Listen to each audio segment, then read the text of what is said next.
Вдъхвам живот на стари дрехи. Здравейте на всички! Аз съм Плам, а това е Плам Жантелс и добре дошли в моят канал. Днес ще вдъхна втори живот на чифт дънки и една стара блуза.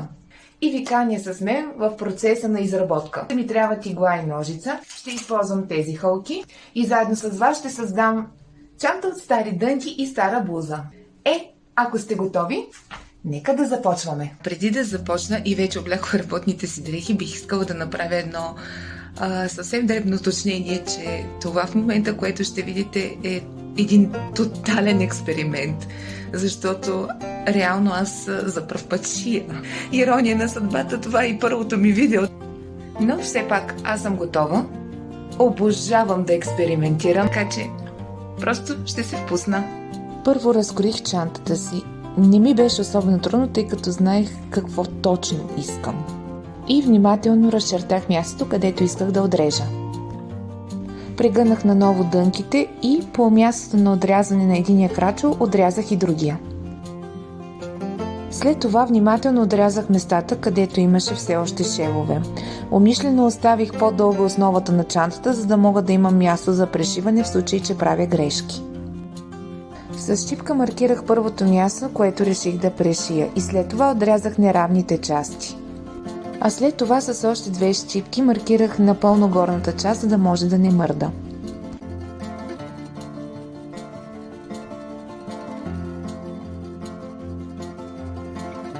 Отново с помощта на линия и бял тъкописец си отбелязах местата, където ще пришивам.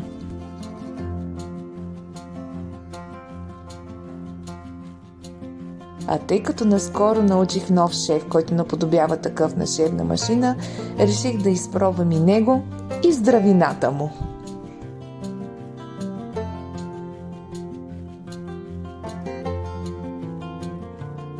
И да, честно казано, не бях уверена в здравината на шева, затова реших да се подсигуря и да пришия втори ред на същото място. Да, обаче на по-късен етап се уверих, че шевът наистина е здрав и определено няма смисъл да пришивате два пъти. И да, задължително най-малко два пъти трябва да завързвате на края конеца, за да не стане беля.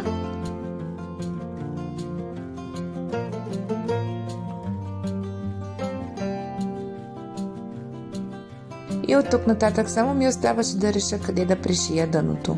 Не беше трудно, честно казано. Ших, ших, ших и ших.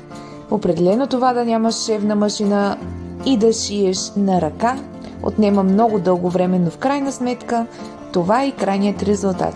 Не се получи твърде криво. Слава Богу! Определено ми хареса как стана. Не е чак толкова зле. Обаче моя милост не се разминава с грешки и бях пришила на грешното място. Затова реших да променя и малко кройката на чантата, за да може да се получи нещо прилично.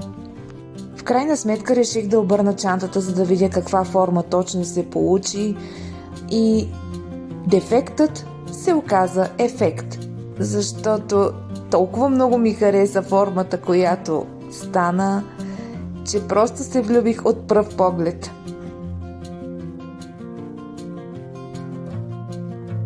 Отново обърнах чантата, за да видя дали има някакви неравни места, някакви неща, които да не ми харесат. И да, оказа се, че има такива и си ги изрязах.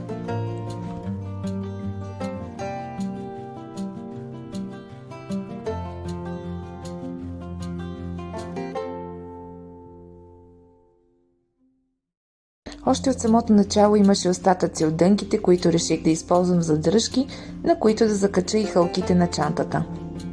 Отново си маркирах местата, където да изрежа, за да мога да премеря хълките и да преценя дали да оставя така или да изрежа още.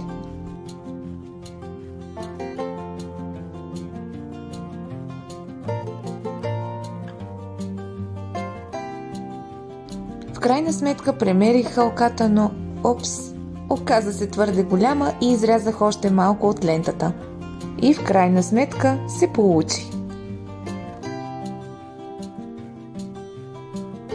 След това внимателно отрязах и втората лента по очертанията на първата.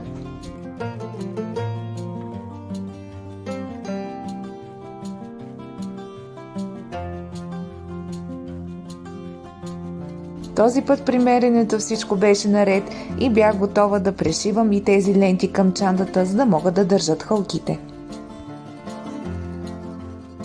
За повече сигурност реших да пришия всяка една лента една към друга. И използвах абсолютно същият шев.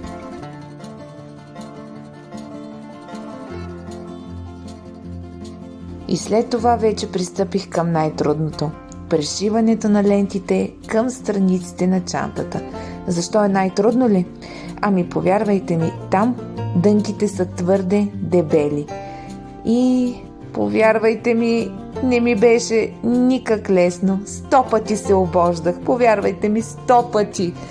И по едно време вече бях доста отчаяна от това, че няма да се справя. Но в крайна сметка не се отказах и продължих да шия. И когато видях, че е здраво, Господи, колко се зарадвах! И след това пристъпих към една не по-малко трудна част, а именно разкоряването и пришиването на подплатата. Разкоряването не беше чак толкова трудно, но все пак трябваше да бъда внимателна. Поне от първия път улучих размерът, който ми е необходим, и оттам си набелязах местата, на които трябваше да пришия, за да мога да получа основата на подплатата. Тук мислех да правя подглави, само че ми дойде съвсем друга идея, която ще ви покажа малко по-късно. И тук си разчертах местата, на които трябваше да шия, за да може да ми бъде по-лесно, но на дъното не се наложи, тъй като използвах подгъва за маркер.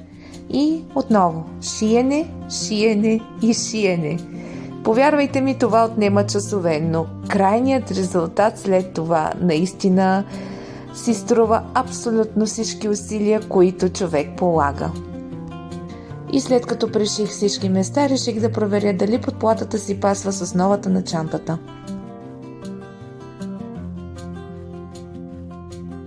И да, пасна си. И сега ще ви покажа какво реално направих, за да не шия подгъв. Просто подгънах малка част от подплатата и я фиксирах с щипки, което ми спести още много часове работа. Така обърнах чантата на лицевата й страна, защото именно тя ми трябваше, за да мога да започна самият шев. Набелязах си мястото, откъдето да започна, и познайте, отново шиене и шиене, и не мога да сдържа смеха си на това. И подплатата е готова. Тъй като за пръв път правят нещо такова, шевовете ми се получиха изключително невнимателни. Но все пак ми харесва резултата, защото на места се получава къдраво, което според мен е доста сладко. И тук отзад е същото. Някак по-винтидж ми се струва. Тук си запазих и това номерче. И когато обърнем чантата, шевовете почти не се виждат. И според мен се получи доста добре, като за пръв път. Случайно, докато си ровех във вещите в гардероба да търся още материали, намерих тази дръжка, което ще ми спести изключително много време, тъй като няма да се наложи да правя дръжка от дънките, а направо ще си закача тази. Има си и катарама, което е доста добре за мен, защото ще мога да си регулирам дръжката, ще мога и да си я закача към чантата. Мисля, че ще стане перфектно. Сега остана ето тук да направя една панделка от блузата. Ще се получи идеално. Отрязах си единия ръкав на блузата и всъщност самият ръкав използвах за панделка. Реших да не пришивам нищо, а просто да оставя всичко както е.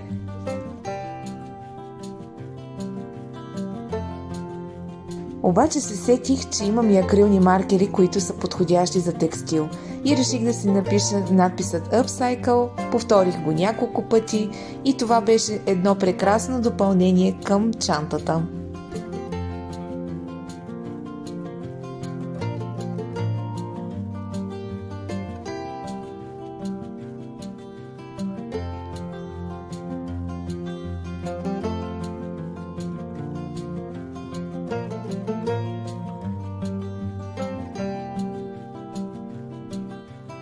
Аз съм доста самокритична и обикновено не харесвам нещата, които правя за пръв път, но този път мога да кажа точно обратното.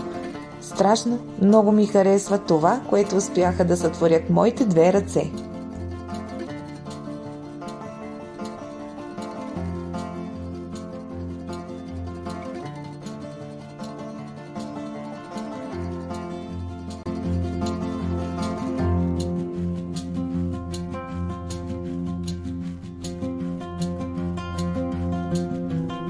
Това е крайният резултат. Като за начинаещ ми харесва как се получиха шевовете, хареса ми изобщо процеса на изработка, хареса ми това, че чантата се получи изключително компактна и удобна. Може да се сгъва и по абсолютно удобен и компактен начин. Може да се оставя в сак абсолютно навсякъде, където ви е удобно. Може да се използва като плажна чанта, като чанта за носене на книги, например. Изобщо има страшно много приложения. Здрава е, издържа много тежко, което не очаквах за ръчен шев. Също така дръжката се регулира и освен по този начин, можете да я носите и през рамо, както ви е удобно. Надявам се видеото да ви е харесало. Ако е така, харесайте го, споделете го с приятели и се абонирайте за канала ми. Беше ми приятно и до скоро!